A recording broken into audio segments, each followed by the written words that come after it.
जय हिंद दोस्तों, नमस्कार। स्वागत है आप सबका हमारे पॉडकास्ट चैनल सेफ्टी संवाद में।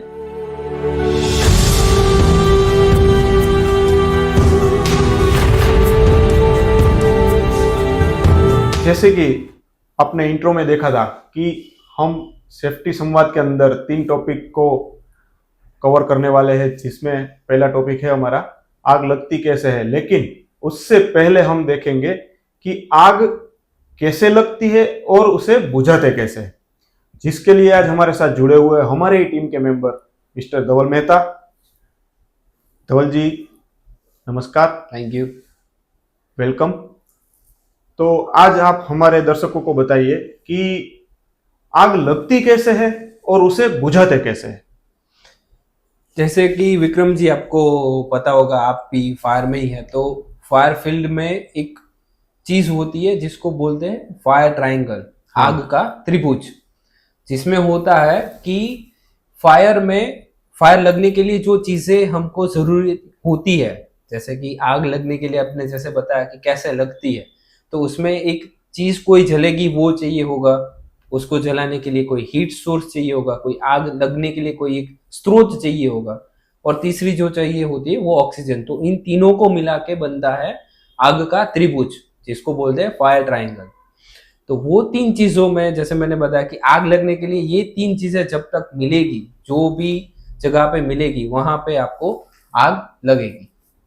तो आप ऐसा कहना चाहते हैं कि जब भी हीट, फ्यूल और ऑक्सीजन तीनों मिलेगी तो आग लगेगी। यस।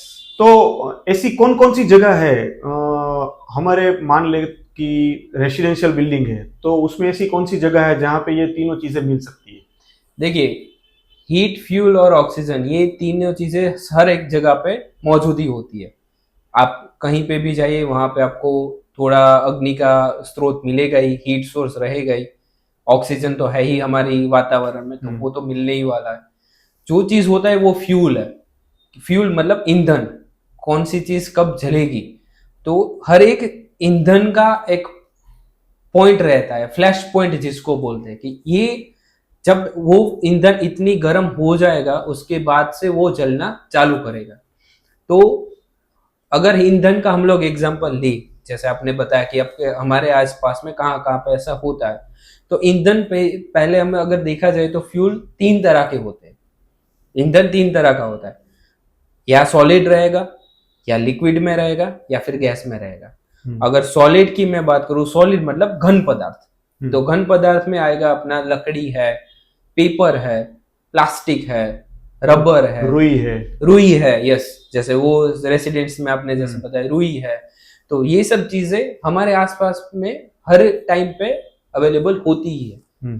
तो ये आपके फ्यूल हो गए, वो भी मैंने सिर्फ अभी सॉलिड का ही बात करी है। अगर हम लोग लिक्विड की बोले तो लिक्विड फ्यूल के अंदर पेट्रोल, डीजल, नेफ्था, फिर केरोसिन हो गया। आपका अपना जो खाद्य पदार्थ होता है, वो भी तेल जो है वो भी एक लिक्विड फ्यूल ही है, एक लिक्विड ही है, तो वो भी जल सकता है, जैसे आपको पता है। तो एक आपका सॉलिड हो गया, एक लिक्विड हो गया। गैस में हमारा सीएनजी है, पीएनजी है, एलपीजी है, जो सारी चीजें हम लोग खाने में यूज कर रहे हैं, जिस गैसों का हम लोग यूज करके खाना बना रहे हैं, तो ये सारी चीजें हर एक जगह पे हमारे आसपास में अवेलेबल होती ही है। तो ये आपके फ्यूल हो गए जो आपके आसपास में हमेशा मिलने वाला है, तो ये सब चीजें जल सकती है। तो मतलब कि जो मैं समझ रहा हूं, आप कहना चाहते हैं कि जो चीज जल सकती है वो फायर के हिसाब से देखे तो वो फ्यूल है। फ्यूल है, सही है ना? हाँ, वो सही है। हाँ। तो अभी ये तीनों जब मिलते हैं तब आग लगती है, आपने जो बताया। हाँ। तो अभी वो आग को बुझाते कैसे हैं? देखिए, आग का बहुत ही सिंपल फंडा है कि जैसे ये 3 चीजों से आग लगती है, उसमें से अगर कोई एक चीज भी हम लोग हटा लें तो वो आग बुझ जाएगी। आग को बुझाने के लिए इन तीनों में से कोई एक चीज हम लोग अगर हटा ले तो आग बुझ जाएगी, अपने आप ही बुझ जाएगी। अब उसमें से आप कौन सी चीज हटा रहे हैं उसके ऊपर उसकी मेथड्स बनी हुई है, उसका तरीका बना हुआ है। अगर आप फ्यूल मतलब ईंधन को हटा रहे हैं तो क्या होगा, आग के पास जलने के लिए कोई पदार्थ बचेगा नहीं, तो आग भूखी मर जाएगी, तो उसको स्टारवेशन मेथड बोलते हैं। दूसरी मेथड है, अगर उसको आग का हम लोग ऑक्सीजन हटा ले, मतलब जिस जैसे हम इंसान को अगर कुछ करना है, मारना है, तो हम उसका दम घोट देते हैं, तो ऑक्सीजन कट कर दे तो उसको स्मूदरिंग बोला जाता है। तो आग अगर कहीं पे लगी हुई है, उसके ऊपर हमने कोई ब्लैंकेट लगा दिया या फिर ऐसी चीजें कर दी जिससे ऑक्सीजन उसको मिलना बंद हो जाए, तो आग बुझ जाएगी, तो उसको बोलते हैं स्मूदरिंग। तीसरी चीज जो सबसे ज्यादा हम लोग यूज करते हैं, जिसको बोलते हैं कूलिंग, मतलब ठंडा करना। तो अगर कोई भी चीज ऐसी है जो जल रही है, उसको हम लोग उसके ऊपर कुछ ऐसी ठंडी पदार्थ या फिर पानी जो हम लोग मारे उसके ऊपर, उससे हम लोग बुझाने की ट्राई करेंगे, तो क्या होगा, आग के जो आजू बाजू का सिनारियो है, जो ईंधन है, वो ठंडा हो जाएगा, तो अपने आप ही आग बुझ जाएगी। तो जैसे तीन चीजों से, मतलब हीट, फ्यूल और ऑक्सीजन, ये तीन चीजों से आग लगती है, उसमें से आपको सिर्फ एक को हटाना है, और जैसे ही आप हटा लोगे तो आग बुझ जाएगी। तो यही मेथड रहती है। बढ़िया है। तो अभी धवल जी एक बात बताइए कि जो हमारे आसपास अभी जो रिसेंटली फायर के इंसिडेंट्स Yes. हुए हैं, तो वो ज्यादा इतने बड़े पैमाने पे हो गया, तो उसका कारण क्या हो सकता है? देखिए, फायर जब भी होती है ना, तो सबसे पहले तो छोटे पैमाने भी होती है, सीधा कभी भी इतना बड़ा फायर इंसिडेंट होता नहीं है। हम्म, लेकिन इसमें फायर में एक ही चीज है कि आप जब छोटे आग लगी है, अगर उसने उसको आपने बुझा दिया, तो वो बड़ा कुछ नुकसान नहीं कर पाएगी।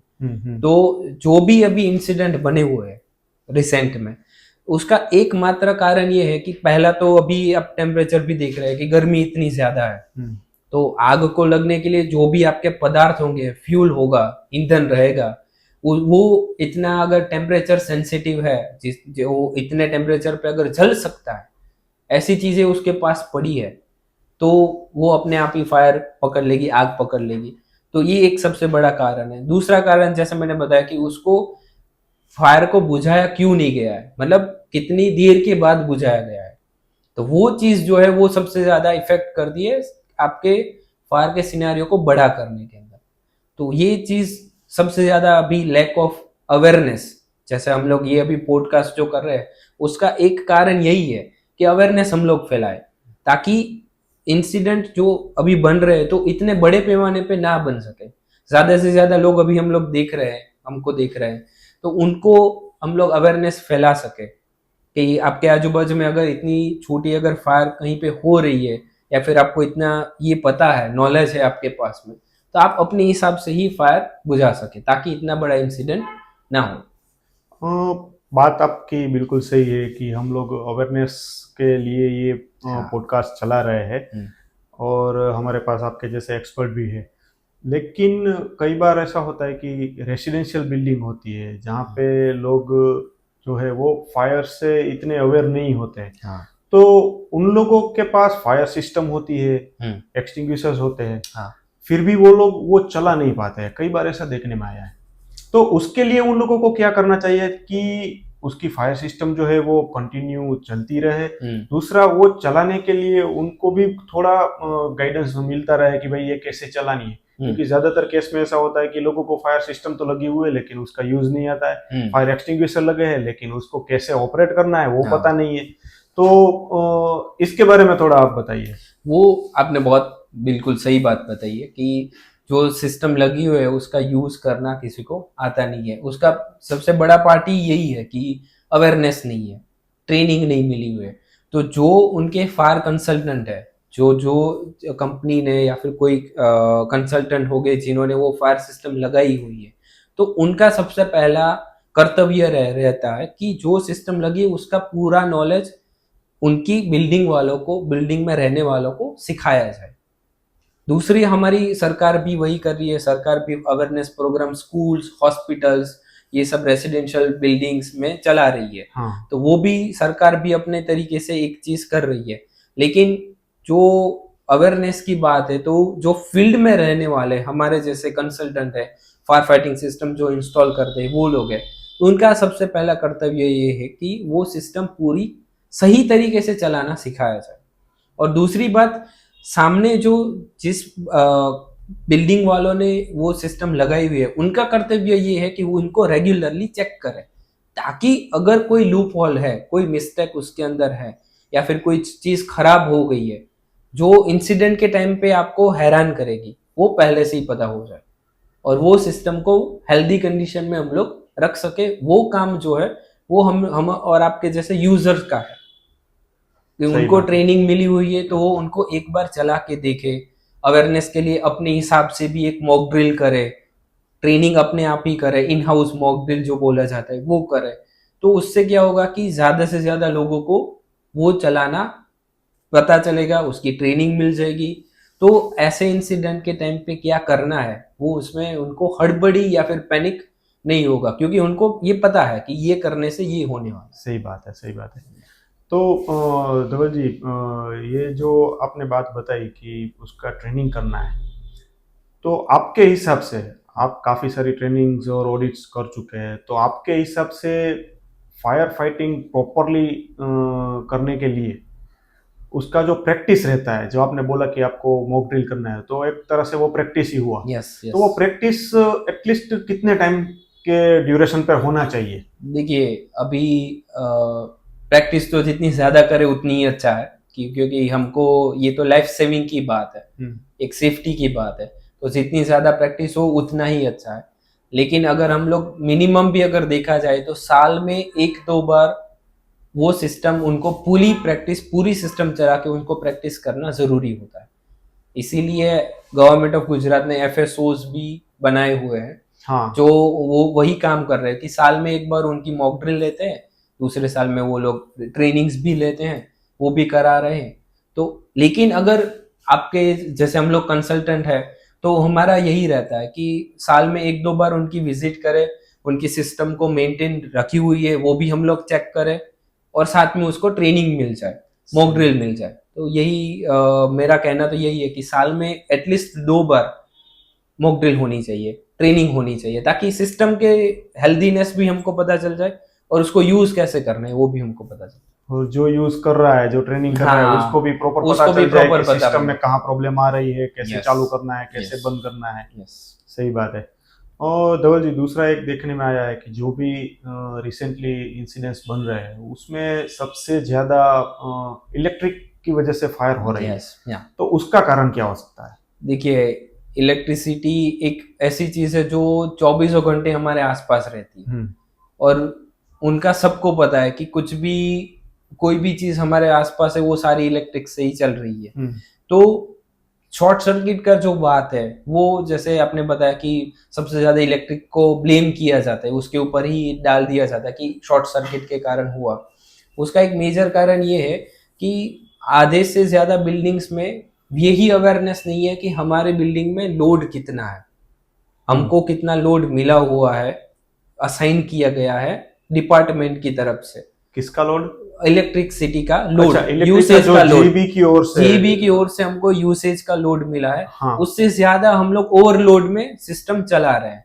एक अच्छा। एसी का हमको परमिशन मिला है, वहां पे हमने 5 एसी लगाए हुए हैं। ऐसी चीजें भी बिल्डिंग्स आपको बहुत सारी जगहों पे मिलेगी। तो उससे क्या होगा, वो ओवरलोड के कारण जो आपकी पैनल है वो कहीं ना कहीं गर्म होगी। हाँ। वो गर्म हो गए, उसके अंदर वो तो रबर ही है, एक वायर ही है, तो शॉर्ट सर्किट का चांसेस बढ़ जाएगा और फिर वहां पे फायर होगी।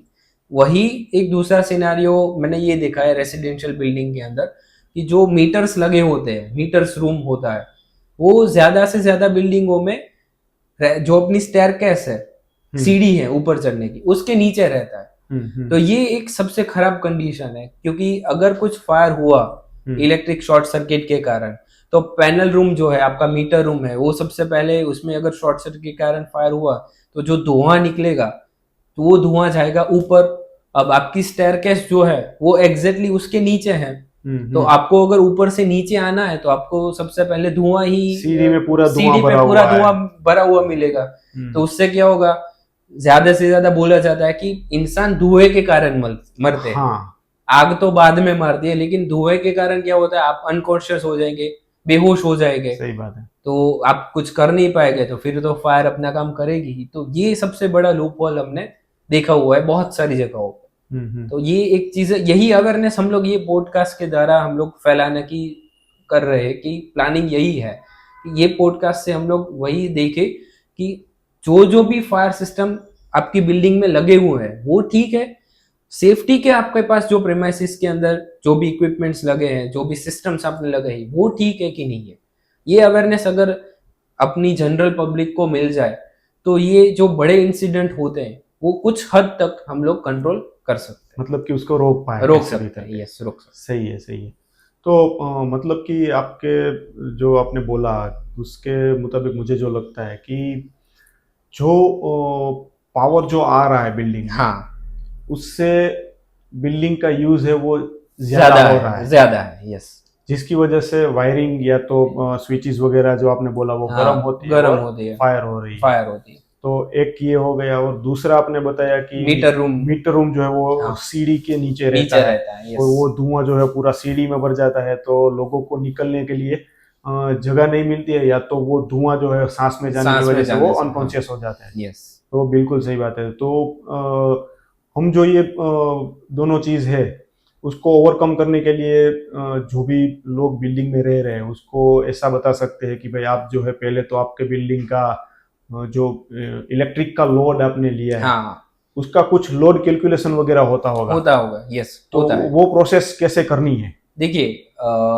सबसे पहले तो कोई भी रेसिडेंशियल बिल्डिंग, कॉमर्शियल बिल्डिंग, उसमें जब लोड, जैसे आपने बताया कि लोड कैलकुलेशन, वो जब बिल्डिंग बनती है तब वो डिसाइड करते हैं। जो बिल्डर्स है, कंस्ट्रक्टर्स है, वो लोग अपने हिसाब से वो लोड डिसाइड करेंगे कि इतनी ऑफिसेज है, इतना रेसिडेंशियल ब्लॉक्स है, तो इतना लोड हमको चाहिए होगा। वो भी अपना सरप्लस करके ही चलते हैं कि थोड़ा ज्यादा लोड ही वो लोग प्रोवाइड कर रहे हैं। लेकिन जैसे एफएसओज है हमारे, तो ऐसे ही इलेक्ट्रिकल ऑडिट भी होता है, इलेक्ट्रिकल इंस्पेक्शन भी होता है। अच्छा, जो एक एफएसओ का भी पार्ट है, लेकिन वो डीप नहीं है। वो आपको एक थर्ड पार्टी आप अगर ऑडिट करवाए, इंस्पेक्शन करवाए, जैसे आप लोग फायर सेफ्टी सिस्टम का इंस्पेक्शन एफएसओस कर रहे हैं, ऐसा ही इलेक्ट्रिकल सेफ्टी का अगर ऑडिट हो, इंस्पेक्शन हो, तो वो एक बहुत बड़ी हेल्पफुल चीज हो जाएगी टू आइडेंटिफाई कि अगर ये ऐसी कुछ हमारे प्रेमाइसिस के अंदर, हमारी रेसिडेंशियल बिल्डिंग के अंदर ऐसा कोई जगह है जहाँ पे ओवरलोड हमारी पैनल जा रही है, तो हम लोग उसको पहले से ही आइडेंटिफाई कर पाएंगे, सोच पाएंगे कि इसके आगे चल के ये सिनारियो हो सकता है, तो उसको हम लोग फायर होने से पहले ही हम लोग उसको प्रिवेंट कर, मतलब कि हमको अगर पता चल जाता है कि भाई हमारे बिल्डिंग का लोड है वो फॉर एग्जांपल 100 किलोवाट का है, तो अगर जरूरत पड़े तो हम लोड जो है वो ज्यादा बढ़ाने की हम अर्जी भी कर सकते हैं, मांग सकते हैं, अर्जी कर सकते हैं, अर्जी कर सकते हैं। वो जो इंसिडेंस है वो हम वहीं पे रोक सकते हैं। दूसरा, अगर स्टेयरकेस के नीचे जो आपने बताया वो मीटर रूम वहां पे लगे हुए हैं, तो अगर हो सके, पॉसिबल है क्योंकि वो तो खर्चा भी बढ़ जाएगा, तो वो पॉसिबल है तो वो स्टेयरकेस से निकल के बाहर की ओर लिया है। यस, बढ़िया है, ये सारी चीजें सही है। तो थैंक यू धवल जी, आपने हमारे दर्शकों को ये सारा नॉलेज दिया, और हमारे दर्शकों भी इससे संतुष्ट हो गए। और आपके भी कुछ सवाल है तो आप हम लोगों को कमेंट में बता सकते हैं, ताकि अगली बार भी हम धवल सर को जरूर बुलाएंगे। वैसे तो हमारी टीम में से ये बुलाना नहीं पड़ता है, हमारे साथ ही रहते हैं, तो उनकी एडवाइस हम लेते रहेंगे। आपके कोई क्वेश्चन है तो हम वो भी उनसे अगले पॉडकास्ट में जरूर पूछेंगे। जय हिंद, नमस्कार। जुड़े रहे हमारे साथ सेफ्टी संवाद में। तो चलो चलते हैं अनंत सेफ्टी की ओर।